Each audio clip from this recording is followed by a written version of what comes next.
Good morning, everybody. This is Diggs. It's another beautiful day out here in the Pacific Northwest, and a lot of people have been asking me, what do I do when I'm stuck on Hector? What do I do when I'm stuck on a boss? What are the best ways to increase my power level? So today we're going to go over some of the best methods I've found, and if all of these methods are things you've already tried, I'm going to give you a direction to focus on. So let's go ahead and dig in.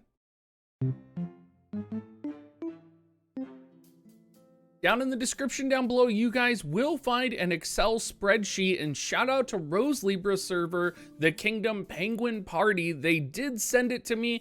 I was going to be making this video anyway, but they have a wonderful Excel spreadsheet that will go over everything that I'm going to talk about in this video as well. So you will be able to share it with your friends. So you're at Hector and you're stuck. That's kind of what I'm assuming is going on here, is that it's going to be your main job. You might be free to play or you might be getting into the game, and Hector is your first bottleneck.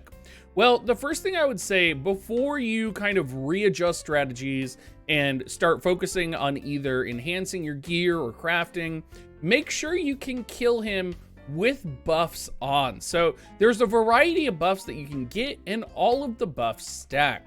The first thing you're going to want to check is see what kingdom buffs your kingdom has. Your kingdom, if they are relatively high level kingdom, should be able to have up to 3 buffs set.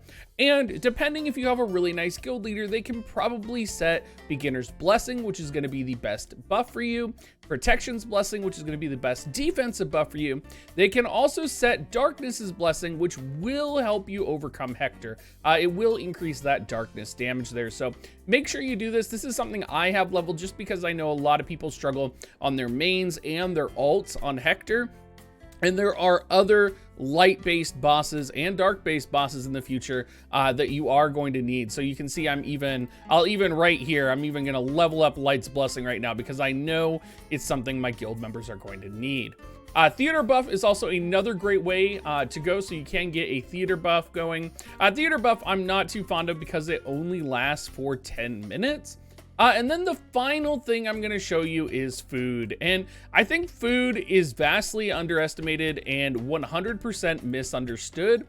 If you don't know, you can actually stack all foods and all feast buffs. So if I come into my food tab here, I'll pop this. I'm not going to pop my takoyaki because it takes a lot to get that. It takes a lot to craft that. But you'll see all of these stats are stacking up here. And then you get to something like feasts, and you can stack one of each feast as well. So you can have this fried fish with tartar sauce, attack plus 300. You compare that with the finest barbecue, attack plus 300, damage to elite monsters. And you can craft the HQ version, attack plus 500, damage to boss monsters plus 10%. So you can pop these feasts, you can stack up the food, and then you can go and give Hector a try. If you don't have any feasts, if you're maybe a new player or you're new to your guild, ask your guild to help you out. They'll come set food out, they'll help you clear Hector. But that is a lot of attack that a lot of people kind of leave out. They don't really stack the food, or they don't realize the feast stack. They don't realize that there is attack food that stacks.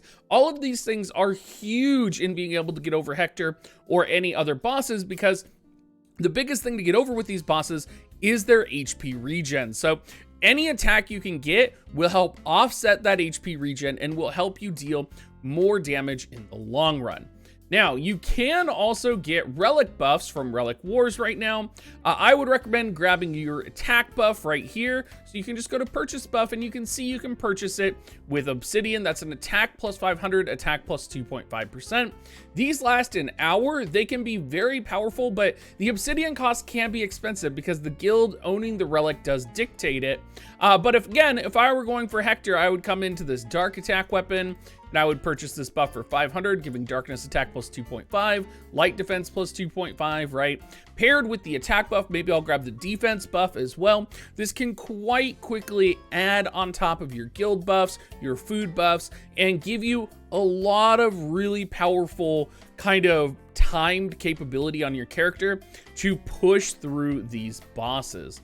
So what do you do if you've done all that and you're like, Diggs, I've done all this, I already know about all of this. What am I supposed to actually do? So There's a couple of things that I do have, a couple of strategies for you.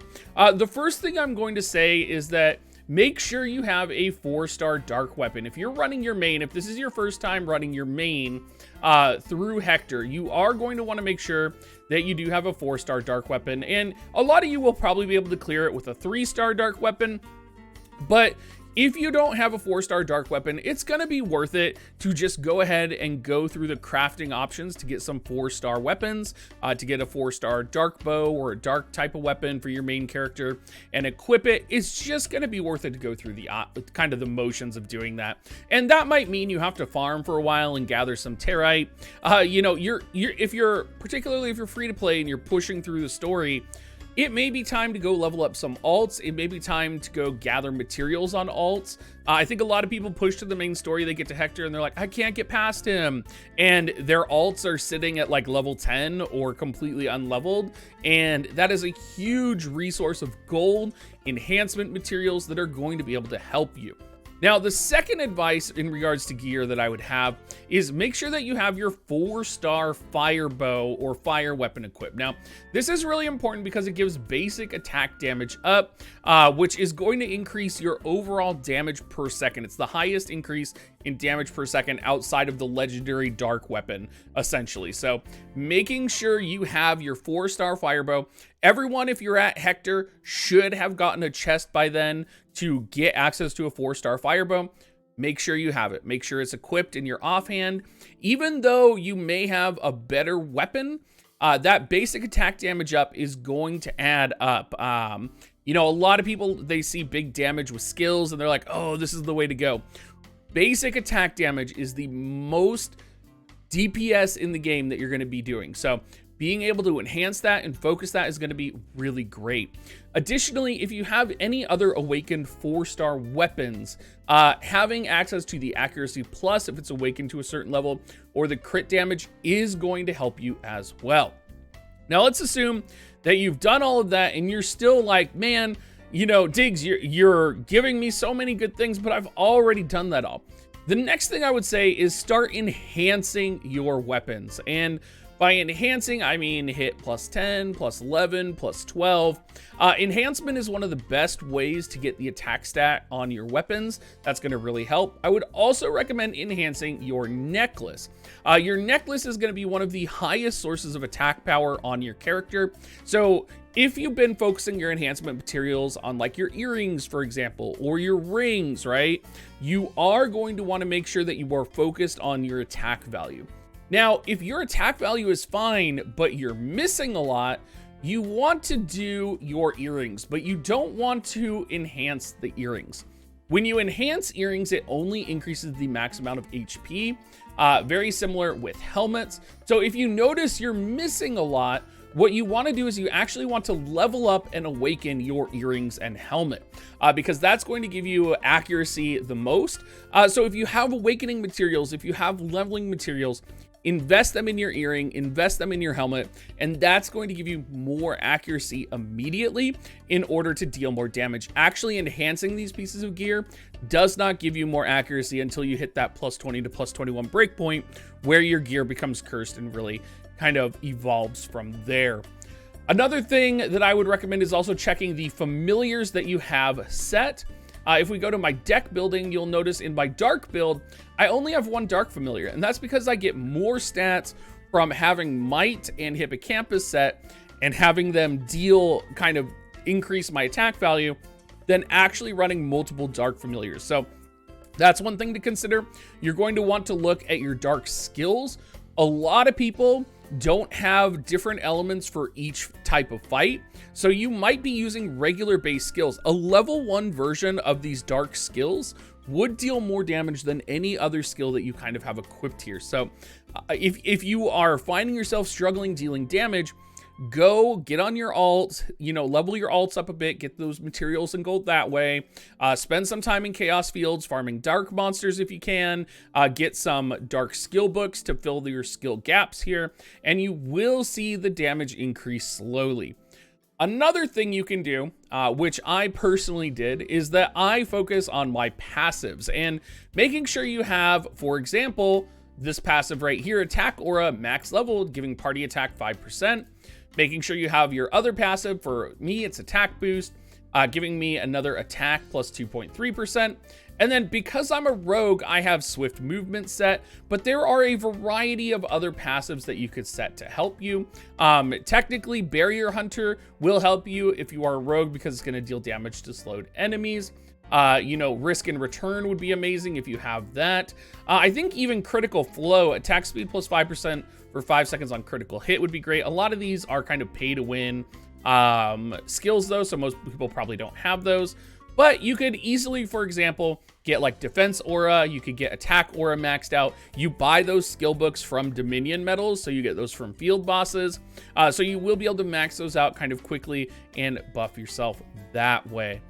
Again, everybody, I'm curious to know where you're at, if this helped you at all, if there's any, you know, big thing that you realized where you were like, oh my God, I'm not doing this.